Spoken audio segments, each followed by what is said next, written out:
Su sostenimiento requiere mucho dinero. Sin embargo, el gobierno federal lo ha ido recortando. Para 1999, el gobierno destinó a la educación pública 70.649.7 millones de pesos. La propuesta de aumentar las cuotas de la Universidad Nacional no es nueva. Antes de construirse Ciudad Universitaria, la Universidad Nacional cobraba cuotas más altas que las que hoy conocemos. En 1948, los estudiantes de preparatoria pagaban 150 pesos y los de licenciatura 200 pesos. En 1986, Jorge Carpizo MacGregor, entonces rector de la máxima casa de estudios de nuestro país, propuso al Consejo Universitario el aumento de pagos y reformas administrativas profundas. El llamado Plan Carpizo sucumbió ante la gran movilización estudiantil que vio en dicha propuesta el inicio de la privatización de la universidad más grande de Latinoamérica y el cierre de sus puertas a miles de jóvenes de escasos recursos. El proyecto fue retomado por José Sarucán, sucesor de Jorge Carpizo. Aunque con mayor sensibilidad, José Sarucán no logró convencer a los estudiantes. Sin embargo, es el iniciador de las reformas administrativas y académicas. En 1997, Francisco Barnés de Castro se convierte en rector de la Universidad Nacional Autónoma de México. Su propuesta para la UNAM es reformar la legislación universitaria para lograr su mejor desarrollo y una educación de calidad. Francisco Barnés de Castro presenta su plan de desarrollo para la UNAM 1997-2000. En él incluye propuestas que desde el principio de su rectorado han provocado protestas por parte de los estudiantes. La supresión del pase automático a licenciatura, al que tienen derecho los estudiantes del Colegio de Ciencias y Humanidades y preparatorias, y las reformas a los planes de estudio son algunas de sus reformas. Los puntos medulares de su proyecto son el 9 y el 11, del rubro de programas estratégicos. En ellos propone reformas estructurales administrativas y la diversificación del financiamiento para la UNAM. Las fuentes de financiamiento de la UNAM son diversas. El presupuesto asignado por el gobierno federal anualmente, las cuotas que cobra a los estudiantes semestralmente por inscripción, trámites escolares y por los servicios que prestan sus laboratorios, por la colaboración que llevan a cabo algunas facultades con importantes empresas. Ejemplo de ello son los 71 millones de pesos obtenidos por la Facultad de Derecho el año pasado, por la compra de espacios para el comercio, cobro de estacionamientos, exposiciones y espectáculos que día a día se llevan a cabo en sus espacios culturales, por la venta de publicaciones. En cuanto al presupuesto asignado a la UNAM por el gobierno federal, este se ha ido reduciendo desde hace 15 años, siendo el de 1999 el más bajo de su historia. La reducción del presupuesto a la UNAM no es gratuito. Según documentos del Fondo Monetario Internacional y el Banco Mundial de 1990, dan a conocer que México sigue al pie de la letra sus indicaciones para modernizar el sistema educativo nacional, incluyendo el de las universidades públicas a base de restricciones financieras. En los primeros meses de 1999, Francisco Barnés de Castro propuso al Consejo Universitario el incremento de las cuotas en la UNAM. Para poder cursar sus estudios, los estudiantes de bachillerato pagarían, según la propuesta inicial del rector, 1.360 pesos y los estudiantes de nivel licenciatura 2.040 pesos. La propuesta del rector fue rechazada por los estudiantes, al igual que la de Jorge Carpizo. Francisco Barnés de Castro y los estudiantes iniciaron una batalla por convencer a la opinión pública de los pro y contras de la propuesta. La polémica creada por su propuesta obligó al rector a modificarla. Sin el consenso total del Consejo Universitario, el rector Barnés aprobó su propuesta el pasado 15 de marzo, en medio de protestas estudiantiles. Los estudiantes del nivel bachillerato pagarán el próximo semestre 510 pesos, equivalentes a 15 días de salario mínimo, y los de nivel licenciatura 680 pesos, equivalentes a 20 días de salario mínimo. La medida ha generado incertidumbre en los más de 300,000 estudiantes de la UNAM. Ante la cerrazón de las autoridades al diálogo, estudiantes agrupados en el Consejo Estudiantil Universitario y Metropolitano optaron por la huelga, misma que iniciaron a las 0 horas del martes 20 de abril. Otros se oponen a la huelga. Las autoridades universitarias, por su parte, amenazan con denunciar penalmente a los huelguistas. Las posiciones de ambos bandos son irreductibles. Intelectuales, egresados, escritores y políticos entraron al debate en busca de una solución. También se ha iniciado un debate en torno a la participación de partidos políticos en el conflicto universitario. El rector y algunos partidos políticos afirman que el PRD ha metido las manos en el conflicto, lo que ha sido negado reiteradamente por su dirigencia nacional. La UNAM ha entrado en una crisis no tan solo de fin de sexenio, sino de fin de siglo. Al igual que el conflicto chiapaneco, el de la UNAM ha entrado al juego de la sucesión presidencial. Lo que está en juego detrás del problema universitario es el futuro de México como nación. Para hablar del conflicto en la UNAM, contamos esta noche con la presencia del licenciado Octavio Rodríguez Araujo. Le damos la más cordial bienvenida. ¿Cómo está usted? Muy buenas noches, bienvenido a Respuestas. El día de hoy vamos a hablar sobre un problema que tiene acaparada la atención de todo el país y, por qué no decirlo, también de otros países del mundo. Es el problema de la Universidad Nacional Autónoma de México. Nos hubiera gustado que en este programa estuvieran los representantes de los universitarios, pero ellos se ufanan de no tener líderes, y si no tienen líderes tampoco tienen voceros. Las autoridades universitarias están ahorita viviendo el éxodo, andan viendo dónde se ubican mientras siguen tomadas las instalaciones de la UNAM. Y quiero agradecer la presencia de Octavio Rodríguez Araujo. Él es doctor en Ciencia Política, egresado de la Universidad Nacional Autónoma de México, profesor de tiempo completo de la Facultad de Ciencias Políticas y Sociales de la UNAM, de donde ha recibido también muchas distinciones, entre las que destaca el Premio Nacional de Docencia en Ciencias Sociales en 1992. Es miembro del Sistema Nacional de Investigadores desde 1984 y ha sido investigador visitante de la Universidad de París. Fue presidente del Colegio Nacional de Ciencias Sociales y Administración Pública y es miembro del Instituto Nacional de Administración Pública desde 1980, donde también es profesor. Autor, coautor, prologuista y coordinador de 40 libros de ciencia política. Autor de 99 artículos científicos sobre ciencia política, es colaborador del diario La Jornada, actualmente consejero universitario de la UNAM y miembro del Consejo Técnico de la Facultad de Ciencias Políticas y Sociales de la misma institución. ¿Quién mejor que él para podernos dar nuevas luces sobre el conflicto de la UNAM, que en los noticiarios nos agotamos en decirle lo que dicen unos y lo que dicen otros, sin el tiempo suficiente para analizar qué hay detrás de todos los dichos? ¿Por qué se da esta crisis en la Universidad Nacional Autónoma de México y qué representa? ¿Por qué se da esta crisis? Bueno, el tema de las cuotas en la Universidad Nacional es un tema muy complicado, porque si bien se han cobrado cuotas siempre en la universidad, hay un sobreentendido desde hace varios años en el sentido de que la universidad pública debe ser gratuita. Y bueno, finalmente se había logrado la gratuidad de la universidad, porque 20 centavos de cuota es nada, ¿no? Finalmente, se había logrado la gratuidad. Yo creo que el momento en que se planteó el aumento de las cuotas, que Rectoría le ha querido llamar la actualización de las cuotas, fue un mal momento. Hasta el Banco Mundial reconoce que en los últimos 10, 12 años ha aumentado la pobreza en el país. Y ciertamente, bueno, INEGI también, y antes Pronasol, en fin, las instituciones públicas han podido constatar que cada vez hay más pobres y que son cada vez más pobres la mayoría de la población.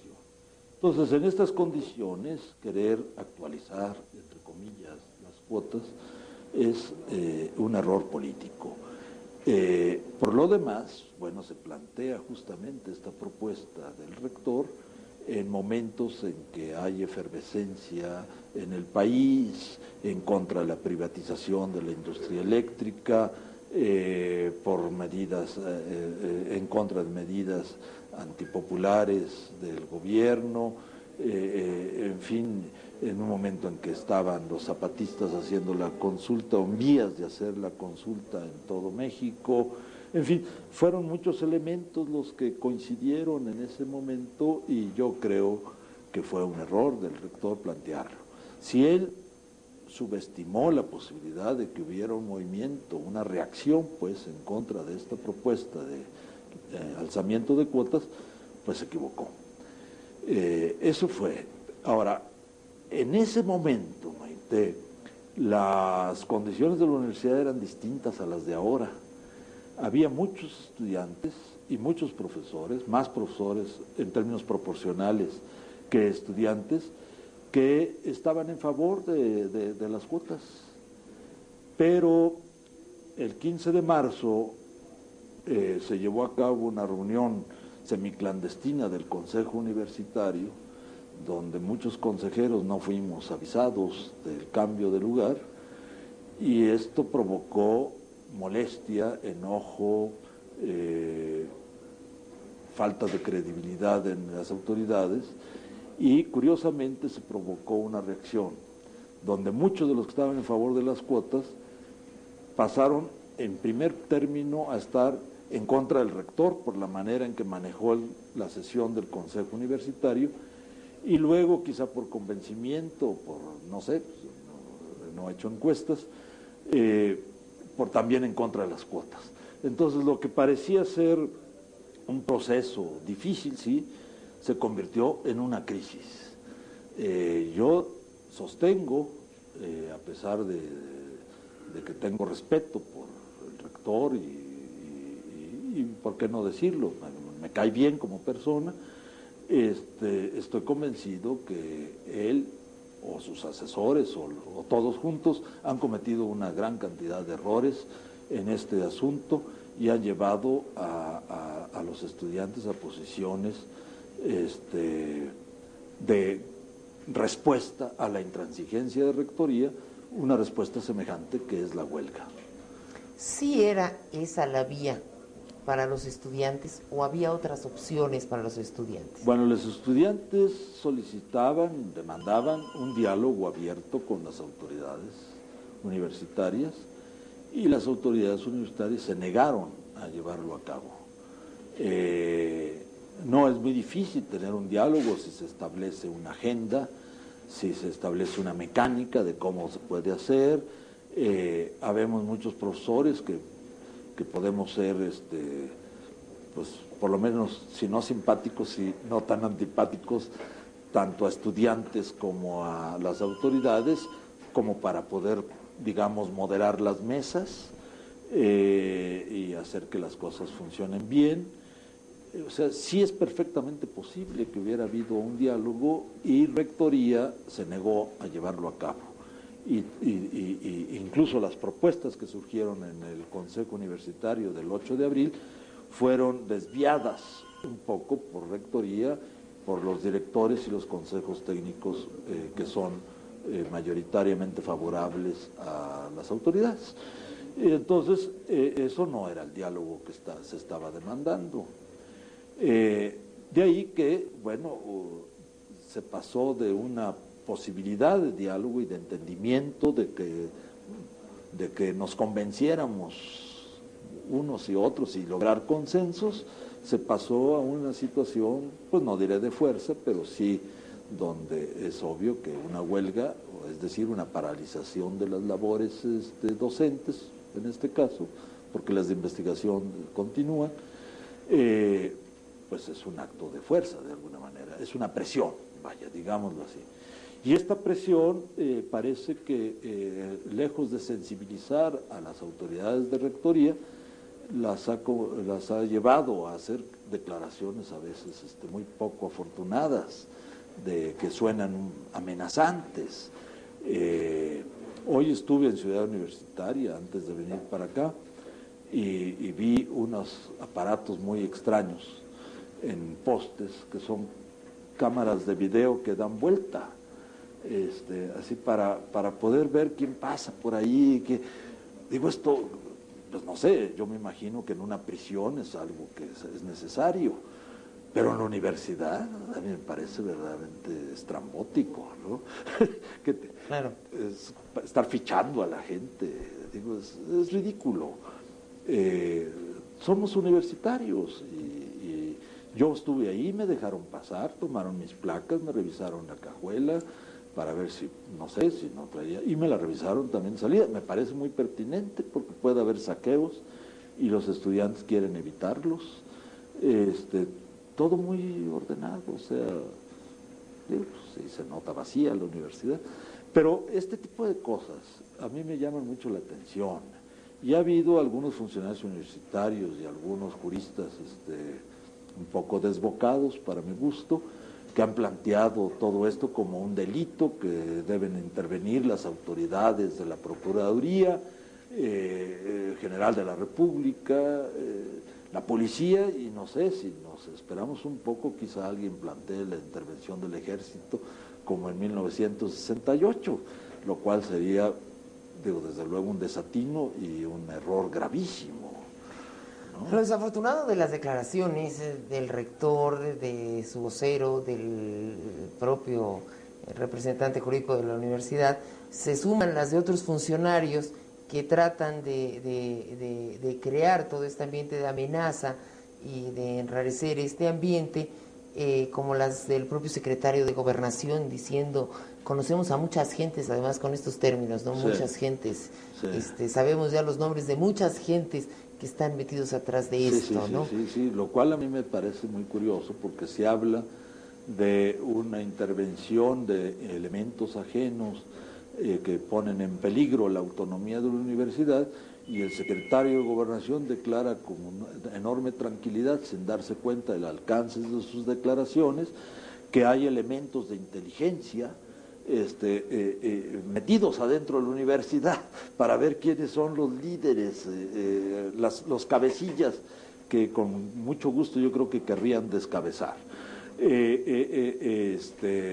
Esto es una intervención externa en la autonomía. Nadie,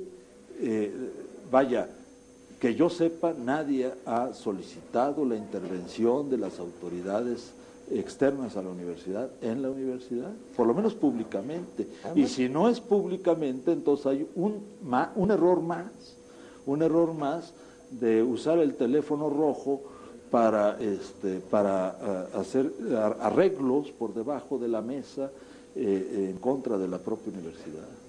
A mí, al margen de todo esto, este término del manejo de las inteligencias que están ya eriza un poco los vellos, ¿no es cierto? Sí, no, o sea, la inteligencia como que tiene muy poco que ver. Yo me los imagino, la inteligencia a la que se refieren de 2 metros, pistola al cinto, pues son lo que antes era la Federal Seguridad y ahora le llaman CISEN, creo, y no sé qué otros nombres tiene, que pues es la policía política, pues. Porque además, bueno, todos sabemos que, por supuesto, ¿no?, un lugar donde siempre se ha alojado la inteligencia es la universidad, pero de esto a que nos quieran hacer creer que hay otro tipo de inteligencia. Bueno, es que es la traducción del inglés, ni en eso somos originales. ¿Qué quiere decir la CIA? Sí. Central de Inteligencia, ¿verdad? Entonces es una traslación. Somos poco originales. Digo, antes se llamaba Investigaciones Políticas, Federal Seguridad. Ahora se llama inteligencia, fíjate. Estamos muy, lo cual es grave. Estamos muy transnacionalizados. Ahora, en lo que se refiere a los estudiantes, yo veo a los estudiantes muy divididos, sin un liderazgo. Por supuesto, yo creo que sobre todo en los últimos tiempos, a 30 años del 68, se vuelve a revivir todo esto, y yo creo que en muchos de ellos hay este afán por mantener vivo ese espíritu y por realizar una gesta como la que se hizo en el 68. Bueno, sí puede ser, aunque los estudiantes no vivieron el 68, desde luego. No, pero en estos, sí, cuando conmemoramos estos 30 años... Pero sí, tiene que haber algo de eso. Entre más jóvenes un estudiante, pues tiende más a ser un poco romántico, lógico. Dicen que conforme uno va envejeciendo, uno se va volviendo más racional, más práctico, menos romántico. Bueno, espero que a mí nunca me pase eso tanto como a otros colegas.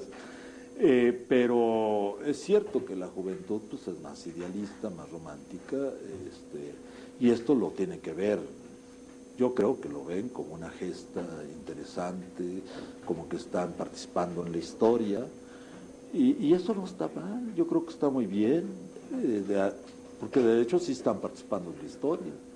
Ahora, no hay dirigentes muy visibles. Bueno, yo conozco algunos que tienen nombre y apellido y tienen influencia en sus facultades, una influencia como dirigentes estudiantiles de hace tiempo, y algunos son muy jóvenes, empezaron como a los 20 años, algunos empezaron desde el CCH, fíjate, que tienen 17, 18 años, o no sé exactamente, pero por ahí deben andar, 16 quizá también, y empezaron a ser dirigentes de sus planteles en el CCH, y ahora ya están en licenciatura, y de alguna manera pues tienen un liderazgo, ¿no? No es el liderazgo visible de otros movimientos. No es muy protagónico. No es tan protagónico. Exacto, como en otros tiempos. No es muy protagónico, pero si te fijas tiene mucho que ver con los tiempos. Ahora ya los protagonistas ya no son tan atractivos como antes. Como eran antes. Vamos a pausar y regresando vamos a seguir hablando de los liderazgos en el movimiento estudiantil de este año en la UNAM. Continuamos aquí en Respuestas, vamos a darle salida a algunas de sus llamadas. Don José Alberto Rodríguez de San Juan del Río, Querétaro, nos dice que en San Juan del Río no se ve la señal de TVC con el programa Respuestas. Vamos a ver qué está pasando ahí. La señora Josefina González de Orizaba, Veracruz, que el doctor que está invitado está en contra del aumento. Le preguntan al doctor si usted podría dar las clases sin cobrar su sueldo. Dice que el incremento de las cuotas sí se necesita para comprar lo que se requiera en la UNAM. ¿Hay algún aproximado de cuánto representaría para el presupuesto de la UNAM el incremento de las cuotas? Sí hay aproximados, y además yo creo que la señora, ¿verdad? Sí. De Orizaba está confundiendo un poco las cosas. Lo entiendo bien porque la información no es muy clara, pero lo de las cuotas no está dirigido al pago de los profesores, está dirigido a los apoyos que requieren los estudiantes para estudiar mejor. Por ejemplo, que haya más computadoras en los salones donde puedan entrar los estudiantes a usarlas, que haya gises, pizarrones, quizá más libros, pero no tiene nada que ver con el presupuesto de la universidad.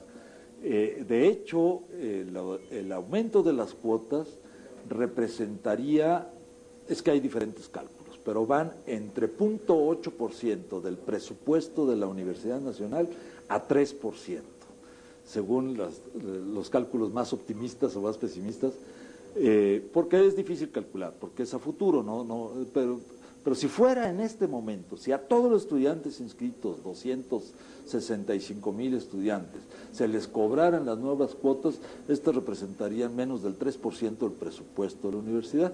Entonces, desde luego yo no estaría dispuesto a dar clases gratis. Nadie trabaja gratis, o no debemos trabajar gratis. Pero eso es una cosa, y otra cosa es el asunto de las cuotas. Los salarios se pagan del presupuesto global de la universidad, ocupa un porcentaje muy alto, y esto es lo que se llama el subsidio federal a la universidad, como existen los subsidios estatales a las universidades estatales. Pero además, en este programa no hemos planteado, y que yo me dé cuenta, el doctor Rodríguez Araujo tampoco ha planteado que esté en contra de las cuotas. Lo que se ha planteado es que el momento en el que lo plantea el rector es un momento por demás inapropiado. Sí. Bueno, sí estoy en contra de las cuotas, pero por otras razones, si quieres después hablamos de eso. Pero estar en contra de las cuotas no quiere decir que ya me casé con mi posición y no voy a cambiar, si me convencen, a la mera cambio. Pero quiero insistir, lo de las cuotas, y esto me parece muy grave, representa una insignificancia, ¿sí? Absolutamente una insignificancia. Casi, vaya, si lo viéramos en términos de dinero, parecería una necedad. ¿Sí? Porque no significa nada importante para la universidad, realmente nada importante. La universidad tiene alrededor de 8,000 millones de pesos de presupuesto. Lo de las cuotas significa nada. Estamos hablando de algunos 20 millones, una cosa así, que yo creo que ya se lo gastaron los desplegados. No, seguro. ¿No? Entonces, yo creo que la gente no está suficientemente informada. Y sin embargo, mira el movimiento que provoca el rector con cacahuates. ¿Sí? Claro. ¿Me estoy explicando? Sí. Es grave, es muy delicado. Gravísimo. Hace un momento se reunió el Consejo Nacional de Huelga y tengo en la línea telefónica a Alejandra Tejeda. Ella ya tiene un informe de a qué conclusión llegaron los estudiantes o por lo menos qué es lo que está pasando. Alejandra, buenas noches. Buenas noches, Maite, buenas noches a nuestros invitados y a nuestro auditorio. Pues así es, en estos momentos se encuentra reunido el Consejo Nacional de Comité de Huelga, donde van a definir el plan de acción a seguir en los próximos días. Aquí, Maite, auditores, se encuentran ya padres de familia también en total apoyo a este movimiento. Y bueno, los estudiantes ahorita en este momento están ya valorando la movilización realizada el viernes pasado para definir ya su estrategia, y cada representante de cada plantel está viendo a ver si participaron porros, si fueron agredidos, y parece ser que todo fue un saldo blanco, lo que ellos están ahorita mencionando. Pero un dato interesante, Maite, es que 2 grupos de académicos se encuentran reunidos, y uno de ellos es para exponer a los estudiantes su participación como mediadores para acabar con la huelga estudiantil, y después, ya iniciadas las clases, pues ya empezar a negociar con las autoridades respecto al Reglamento General de Pagos. Y el otro grupo de académicos propone que en lugar de asumir un papel de mediación, se realice un foro tentativamente para el próximo 5 de mayo para reorientar la universidad pública rumbo al año 2000. Todavía no se define en concreto nada, los estudiantes continúan planteando sus propuestas, todavía no hay conclusiones, y los académicos pues cada uno está en sus sedes, en sus edificios, y están un poco renuentes con los medios de comunicación porque ellos nos acusan de estar mal informando a la gente, a los estudiantes, y causa de ello dicen que son el gran número de estudiantes universitarios que se está rehusando a la huelga. Entonces, bueno, ellos con muchos problemas pudimos obtener esta información, porque dicen que principalmente las televisoras privadas son las que están mal informando a la gente, y bueno, nosotros explicándoles nuestro medio, pues ya nos dieron un poco de datos de lo que ellos estaban analizando y discutiendo en estos momentos, Maite. Esto es lo que está ocurriendo aquí en la universidad. Esas son las imágenes de hace solo unos momentos aquí en el Consejo del Comité de Huelga. Gracias, Alejandra, buenas noches. Buenas noches. ¿Cómo ves la participación de estos 2 grupos de académicos? Bueno, la idea de que hubiera una especie de CONAI, ¿te acuerdas de la CONAI? Sí, la Comisión Nacional de Intermediación. La Comisión Nacional de Intermediación que presidía don Samuel Ruiz. Bueno, la idea de que hubiera una especie de CONAI de profesores surgió hace algunos días. A mí me pareció muy buena. A mí me invitaron a formar parte de esta comisión y les dije que sí, pero no he sabido más. Yo creo que ya no les caí bien porque ya no me han vuelto a hablar. Yo creo que es muy bueno porque se trataría de acercar a las 2 partes, ¿no? Por ejemplo, lo que decíamos hace un momento, fijar una agenda de discusión, una mecánica de cómo... Lo que hizo la CONAI en San Andrés, en Chiapas. Yo creo que es una idea muy positiva. Si es bien llevada, puede resultar bien. La otra propuesta de comenzar a discutir hasta el 5 de mayo, pues no veo por qué, pues pueden empezar desde hoy en la noche. Sí, claro. Digo, sí, seguir alargándolo más. Yo no veo por qué hay que esperarse al 5 de mayo, pero en fin. Es que es la batalla de Puebla. Sí, pero Sí, además sí, se quieren ir de vacaciones, porque ahorita la universidad exige de nosotros buscar fórmulas de entendimiento y de solución.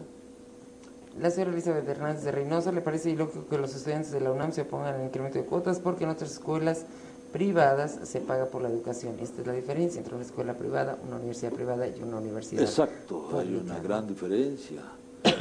¿Por qué se opone Octavio Rodríguez Araujo al incremento de cuotas? Bueno, es que de yo sostengo que es inconstitucional.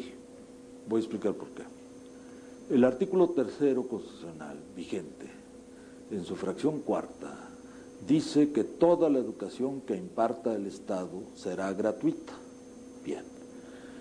La discusión entonces da en que si la universidad pública es parte del Estado o no es parte del Estado. Bueno, es un organismo descentralizado del Estado. Y para mí del quiere decir que pertenece a.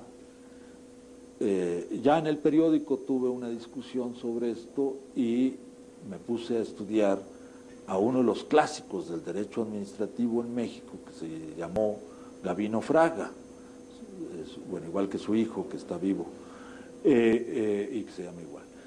Gavino Fraga, en su libro Derecho Administrativo, que es un libro clásico con el que se enseña Derecho Administrativo en la universidad, en la Facultad de Derecho, por cierto, establece que la universidad es un organismo público de servicio descentralizado del Estado y es parte integrante, así lo dice expresamente, del Estado.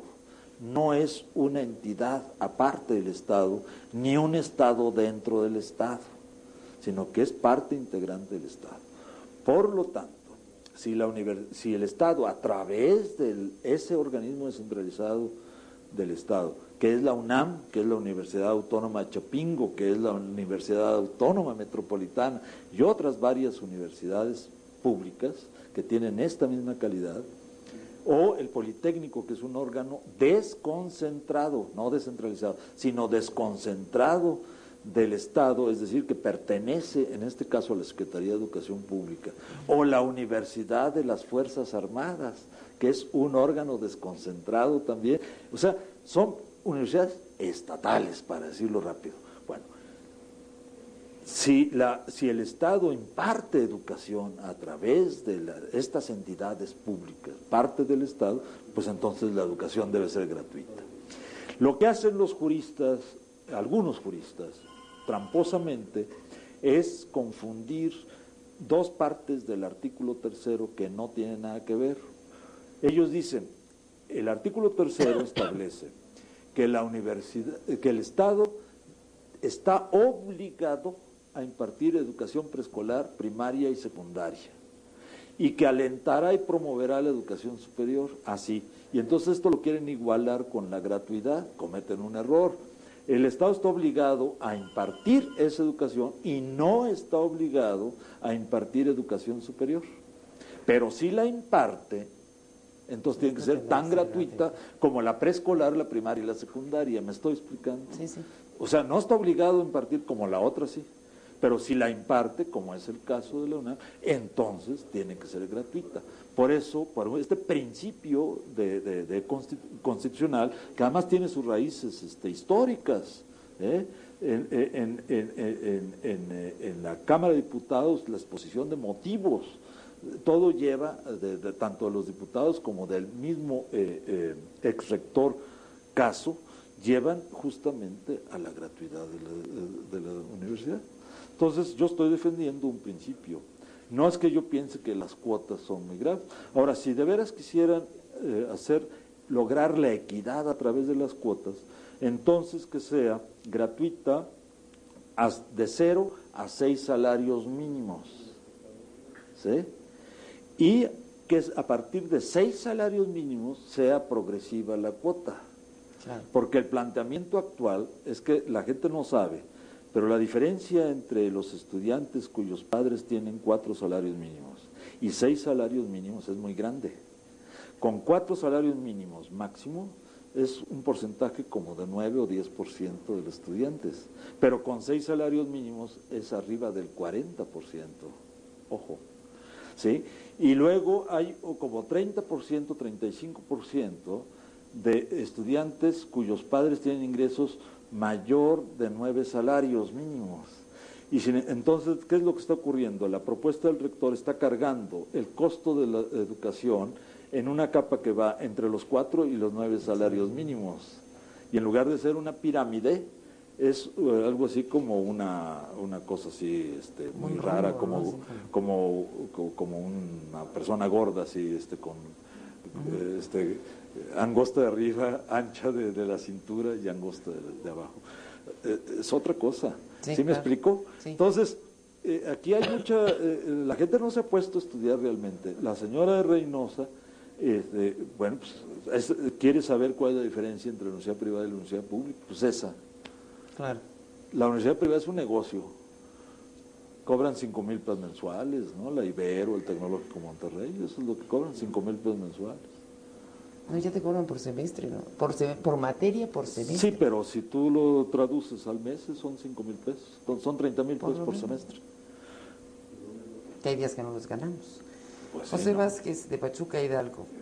¿Qué significado tiene este conflicto y el de 1986 dentro del proceso de sucesión presidencial? Esta pregunta la vamos a contestar regresando a esta pausa. Bueno, vamos a dar respuesta a don José Vázquez. ¿Qué significado tiene este conflicto y el de 86 dentro del proceso de sucesión presidencial? Bueno, alguna vez algún profesor elaboró la hipótesis de que 2 años antes de la sucesión presidencial siempre había conflictos. Entonces yo mandé a uno de mis ayudantes a la hemeroteca a ver si era cierto y resultó que no es cierto. Ocurrió en 68, sí, correcto, 2 años antes del 70, ocurrió en 86, 2 años antes del 88 y está ocurriendo ahora, pero no ocurrió en 92, no ocurrió ¿sí me explico? Sí, sí. Entonces, como que esto me recuerda mucho las correlaciones. Los estadísticos dicen que hay una altísima correlación entre el número de nacimientos en Suecia, que es muy poco, es muy reducido, y el número de cigüeñas, que casi no hay. Pues no, pero las cigüeñas no son las que provocan que haya niños. Entonces, a veces las correlaciones no nos dicen las cosas. No, yo creo que no tiene nada que ver. Yo creo que, en todo caso, el rector de la UNAM planteó el problema en un momento delicado, sabiendo, porque se lo dijimos, que podría haber un movimiento, ¿no? Y eso yo creo que es un error del rector. David de Tlaxcala, 21 años, felicita al doctor y respuestas por informar de lo que pasa. Él está en una comisión dentro de la Escuela Nacional de Artes Plásticas. Quiere una copia del programa. Carlos Muñoz de San Luis Potosí dice: ¿le parece que la señora Noriega y el invitado con sus comentarios sobre el tema son claramente favorables al PRD? Pues, Ni hemos hablado del PRD. Para empezar, yo no pertenezco a ningún partido. Yo tampoco. No defiendo tampoco a ningún partido. Yo, como doy clases de partidos políticos y me gusta ser crítico, todos los critico a todos. Y si hubiera tiempo, yo criticaría al PRD igual que a otros partidos. No tiene nada que ver. Los estudiantes, algunos estudiantes quizá sean del PRD, pero otros deben ser de otros partidos o algunos sin partido. No, yo creo que aquí se está dando una explicación abierta, analizando todos los puntos de vista, y no, yo tampoco milito en el PRD y tampoco creo que estemos favorables al PRD y a ninguna de las posiciones. No lo habíamos mencionado, creo, ¿verdad? No, para nada, hasta ahorita que nos lo recordaron. Sara Sánchez de Ixmiquilpan, Hidalgo. Soy egresada de la UNAM desde hace 20 años. Felicito el programa y le da mucha pena que no pase en TV abierta. Las otras empresas cambian toda la información. Pide a todos que recuerden el lema de la UNAM: por mi raza hablará el espíritu. Soy hija de campesinos, cumplí con la universidad y mi familia y por eso defiendo a la universidad. Qué bueno. Liberio Chávez de San Luis Potosí. Lo que pasa en la UNAM es culpa del gobierno mismo porque nos ha hecho creer que la educación pública es gratuita, cuando en el caso de educación preescolar se cobra un mínimo de 200 pesos porque de lo único que se encarga el gobierno es del pago de los trabajadores. La UNAM necesita elevar su nivel académico para que sus egresados compitan con los de otras instituciones. Es tiempo de... El tiempo es oro, dice este señor. Déjame, en 1993, la revista Mira, no sé si exista todavía, Granados Chapa entrevistó al secretario de Educación Pública y el secretario de Educación Pública dijo que la educación superior debía ser gratuita. Dicho sea de paso, el secretario de Educación Pública de entonces es el presidente de la República ahora. No me acuerdo qué número de la revista Mira, pero sí leí esta entrevista de Granados Chapa al doctor Ernesto Zedillo Ponce de León, cuando él decía que la educación superior debía ser gratuita. Juan Kufer de Guadalajara, Jalisco. Somos las personas las que pagamos los costos de la universidad. Está de acuerdo en que no paguen nada, pero propone que los estudiantes estudien bien. Si reprueban, que les aumenten las cuotas o que se les acabe la gratuidad. Estas son otras, incluso hay costo por examen extraordinario, ¿no? Sí, además yo creo que los estudiantes, si reprueban, pues deben dedicarse a otra cosa, ¿no? Digo, no me refiero a una materia, pues hay exámenes extraordinarios, pero hay un límite también. Yo creo que un buen estudiante puede hacerlo con cuotas o sin cuotas, digo, es más, no veo la relación entre ser buen estudiante o mal estudiante y pagar cuotas, digo, yo no veo ninguna relación entre las dos cosas, ¿no? Si así ocurriera en la vida normal, fuera de la universidad, pues entonces todos pagaríamos algo por diferente pago por el mismo producto, y no ocurre así. No, yo quiero que vea la ortografía de los que pagan 30,000 pesos mensuales. Por ejemplo, ¿verdad? Por ejemplo, nada más para empezar, Sí, ¿no? sí, ¿verdad? Ahora, vamos a hablar del PRD ya que nos metieron en esto. Ajá. En un principio hubo incluso una serie de debates que manejábamos los medios, ¿no? Que era el que el rector proponía el incremento de cuotas, Cuauhtémoc Cárdenas decía no a las cuotas, y se creó una serie de declaraciones encontradas en las cuales el rector de la UNAM decía que Cuauhtémoc Cárdenas no tenía por qué meterse en eso porque él tampoco, la universidad, no determinaba si eran o no viables los incrementos de los impuestos que dictaminaba el gobierno capitalino. Y a partir de todo esto se habla de toda la intervención del PRD en el proceso de la universidad. Sí. ¿Qué tan cierto es esto? Bueno, es otro de los desatinos del rector, porque la ley orgánica y el estatuto general establecen que los universitarios no son solo los que estudian o trabajamos en la universidad, sino también los egresados. Y Cuauhtémoc Cárdenas es un egresado de la universidad, es un universitario. Y tan es así que existe un proyecto que se llama Unamos Esfuerzos, y que se canalizan a través de la Fundación UNAM, donde los universitarios egresados pagan o dan cuotas o no sé, dan dinero, pues aportan dinero para enriquecer a la universidad o fortalecer sus finanzas, lo que se quiera. Si es o no demagógico es otro asunto, pero esto existe. Entonces, un universitario, como cualquier ciudadano que vaya caminando por la calle, tiene derecho a opinar. Eso no es injerencia en la universidad. Yo creo que el rector a veces, quizá porque no esté muy convencido de su propuesta, quiere ver brujas y moros con tranchete fuera de la universidad. No existe tal injerencia. Yo creo que todo el mundo tiene derecho a opinar, de la misma manera que el rector tiene derecho a opinar sobre lo que pasa en el país o lo que pasa en Yugoslavia. Digo, pues eso no es intervención extranjera, ¿no? Claro, sí. ¿No? Ahora, que seguramente hay gente que milita en el PRD y que también puede estar dentro de la universidad. Bueno, pero los priistas también han hecho declaraciones. Lo que pasa es que en México hay un fenómeno muy curioso, Maite, que es digno de ser señalado y resaltado. Cuando viene Felipe González y opina sobre la política mexicana en favor de ella, no es intervención. No es intervención. Pero cuando viene un italiano que apoya a los chapanecos, a los del EZLN, y declara que qué bueno, entonces sí es intervención y lo expulsan del país. O sea, hablar en favor del poder no es intervenir en política. Hablar críticamente del poder sí es intervenir en política. Esto es absolutamente descabellado. Lo que hay que ver es que sí, los estudiantes están divididos, pero pensar que son absolutamente manipulables es, yo creo, negarles también la inteligencia que se requiere para estar cursando la educación profesional. Igual que los indios siempre fueron manipulables. Acuérdate que al principio del levantamiento del EZLN se hablaba de que sus dirigentes eran extranjeros.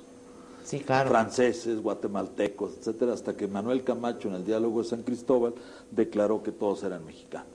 Y entonces se acabó la versión de que estaban manejados por extranjeros.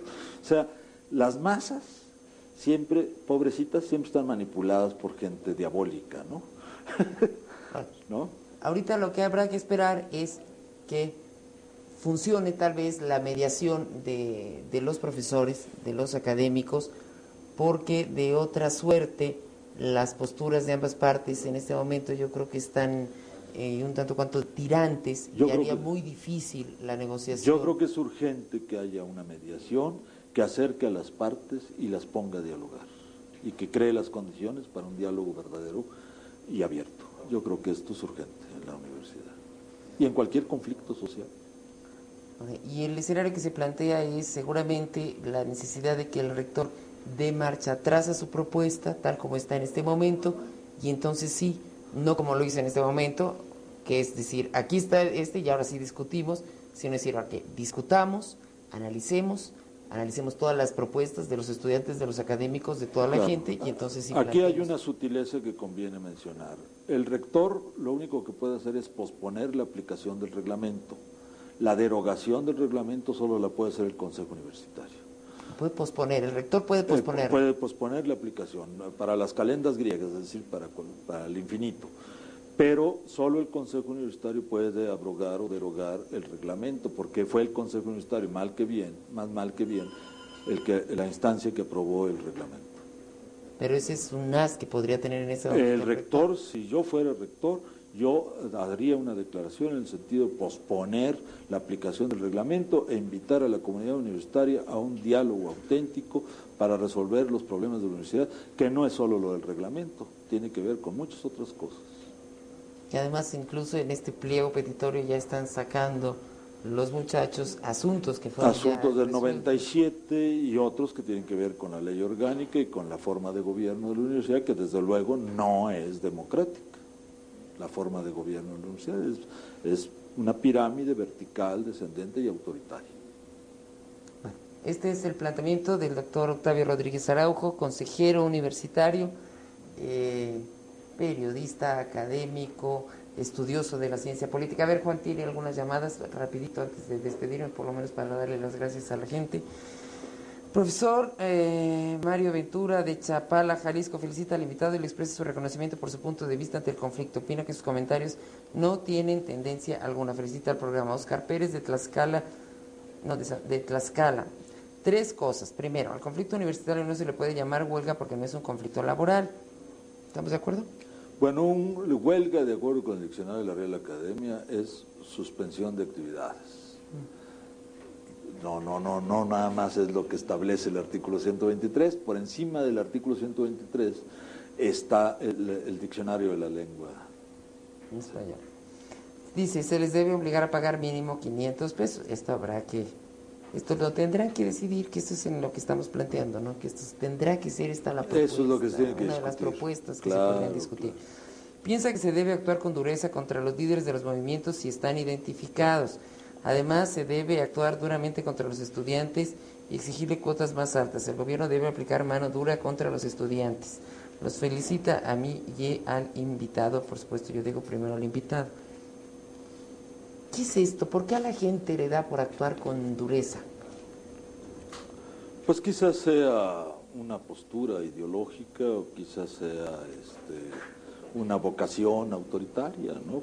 Y además a mí me parece parcial, porque si quisiéramos ser duros, ¿por qué no ser duros con los que también cometen errores desde el poder, ¿no? Por ejemplo, un juicio político, ¿no?